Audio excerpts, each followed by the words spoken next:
Most Canadians believe there's only one way to take CPP: wait as long as possible.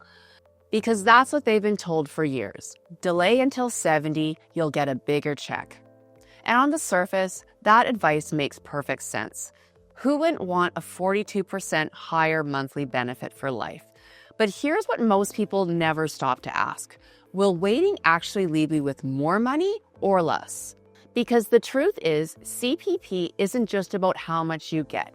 It's about when you get it, how long you'll live, and how much of it you'll actually keep after tax.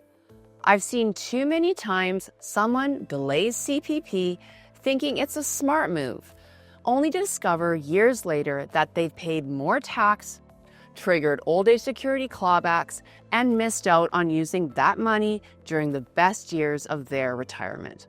The real question isn't, should I take CPP early or late?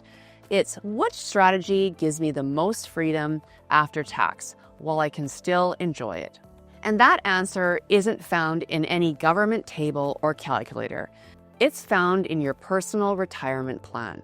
Hi, I'm Tanya Solsla, investment advisor at CG Wealth Management. If you're approaching retirement and wondering whether to take CPP at 60, 65, or delay it till 70, this video is for you. Because what sounds smart in theory doesn't always work in real life. This isn't just a question of maximizing income. It's about timing, taxes, health, and lifestyle. And if you don't consider all those factors, you could leave tens of thousands of dollars on the table.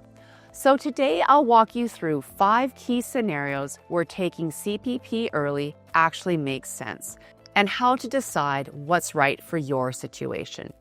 If you find this valuable, don't forget to like, comment, and subscribe for more expert financial content.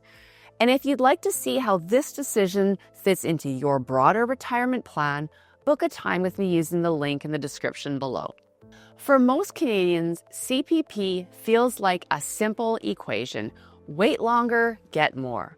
But once you factor in taxes, withdrawals, and longevity, that simple decision becomes anything but. Because the best CPP timing isn't about chasing the largest monthly number. It's about creating the most efficient lifetime income. So let's break down what the numbers and real-life experience actually say. Number 1, the break-even point. The hidden reality behind bigger checks. When you delay CPP past age 65, your benefit grows by about 8.4% per year until age 70. So yes, if you wait, your monthly check can be up to 42% higher.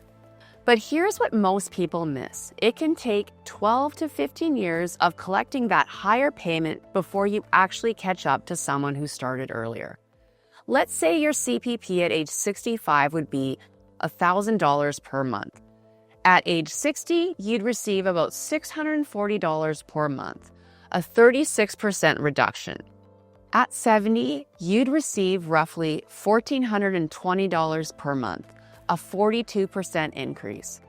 But by starting at 60, you'd collect $640 every month for 10 full years before the person who delayed even receives their first check.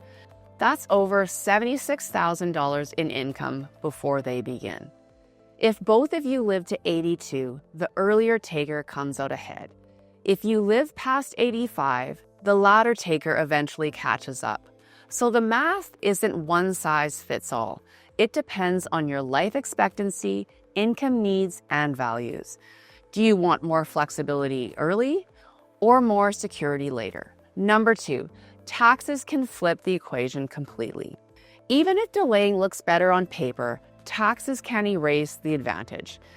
When you delay CPP, it often stacks up on top of RRIF withdrawals, pensions, and old age security, pushing you into a higher tax bracket later in life. And if your income crosses the old age security clawback threshold around $90,000 in 2005, you'll lose 15 cents to every dollar above that amount. But if you can take CPP early between ages 60 and 64, your total taxable income might be lower. You pay less tax, avoid clawbacks, and enjoy more tax after income when you actually need it. This is especially true if you plan to delay RRIF withdrawals until age 71, expect large investment income in later years, or want to bridge income before pensions and old age security kick in. When you factor in taxes, an early CPP start can sometimes leave you with more real spending power, not less. Number 3, early CPP helps you unlock smarter withdrawal strategies. Taking CPP early gives you something most retirees overlook: control. If you start CPP at 60, you can cover a portion of your income needs immediately. That means you can begin drawing smaller amounts from your RRSPs earlier, while your tax rate is still relatively low. Doing that helps you avoid large forced RRIF withdrawals after age 71, minimize OAS clawbacks, keeps your taxes more consistent over time. It's like smoothing out your income curve instead of letting it spike later. A smaller RRIF balance also makes estate planning easier. You're not leaving behind a large taxable account for your heirs to deal with. For many Canadians, taking CPP early actually creates more room for tax planning later. Number 4, you can't spend a benefit you never collect. This one's emotional, but it's real. Retirement isn't just about maximizing numbers. It's about living your life while you can. If you take CPP early, you can use that income during your healthiest, most active years. That might mean more travel, helping your kids or grandkids, or simply having peace of mind knowing that your essentials are covered. I've seen clients delay CPP to 70, only to later admit they didn't need the extra income, or worse, health changes meant they couldn't enjoy it. So if taking CPP early gives you freedom today, even if the spreadsheet says waiting might be better, that's worth considering. Because the goal isn't to maximize your benefit, it's to maximize your life. Number 5, health, longevity, and family history matters more than formulas. CPP calculators can project numbers, but they can't predict your health. If you have health concerns or a shorter life expectancy, delaying CPP simply doesn't make sense.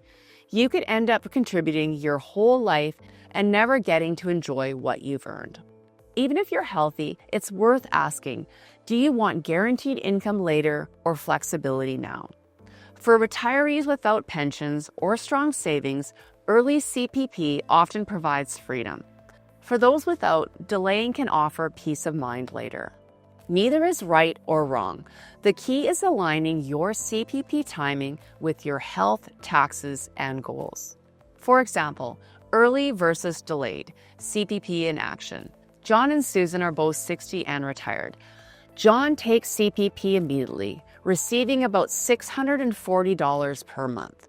Susan delays until 70, earning $1,420 per month. Over the next decade, John collects $76,800 before Susan even starts. If both live to 82, John still comes out ahead. If they live to 90, Susan finally pulls ahead, but just barely, and only after 3 decades. Now add inflation, taxes, and market returns. And in many cases, the real-world advantage of delaying disappears. CPP decisions can't be made in isolation. They have to be integrated into your full retirement income plan. Ultimately, taking CPP early isn't about beating the system. It's about understanding your own priorities. When you take CPP early, you gain control, the ability to spend, invest, or save on your terms. When you delay CPP, you gain certainty, guaranteed higher income later in life. Both have value. The key is knowing which one supports your health, your taxes, and your peace of mind. So rather than asking, what's the best age to take CPP? Ask, what's the best strategy for my life, my taxes, and my future? Because in retirement, it's not just about winning the numbers game. It's about living life on your terms. Before you decide to delay CPP just because it sounds smart, make sure the math and your lifestyle actually support that choice. For some Canadians, waiting makes sense. But for many others, taking CPP early means more freedom, more flexibility, and more time to enjoy what you've worked so hard to build. If you want a second opinion on your plan, book a time with me using the link in the description below.